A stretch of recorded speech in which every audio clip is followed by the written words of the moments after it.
Well, it's a long time since I've been here to Pouto Point. This is the Kaipara Harbour, which I believe is the largest in the southern hemisphere. It's just the other side of Auckland, but a whole day's drive to get here, and 75 kilometres down the Pouto Peninsula. Across there is the south head of the Kaipara Harbour. They've just been doing live bombing. I was a bit surprised to suddenly hear a big boom and see that.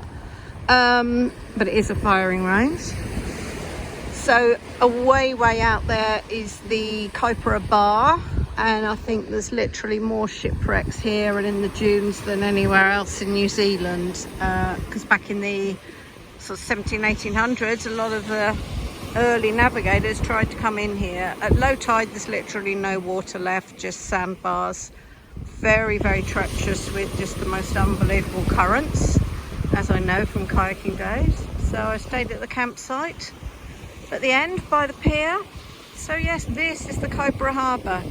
I believe it has 3,400 kilometres of coastline circumference, and out there that's the heads. Can't get there, it's about a 5-kilometre walk to the lighthouse, but I've been there before on a quad bike 25 years ago, so the Kaipara Bar is quite a sight.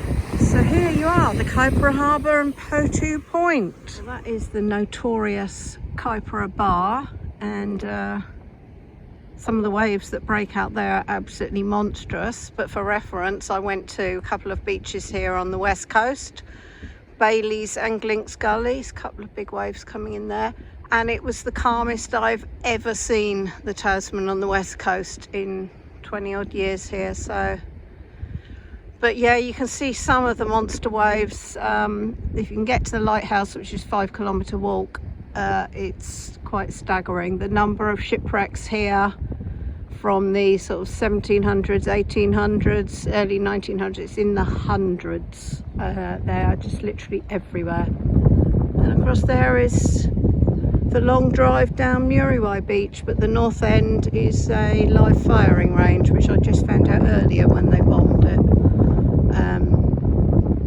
So anyway, yeah, Muriwai and the west coast of Auckland is down there. And all this, as the crow flies, not much more than 30 kilometres from my home on the east coast of Auckland. So yeah, big waves at the Kaipara Bar.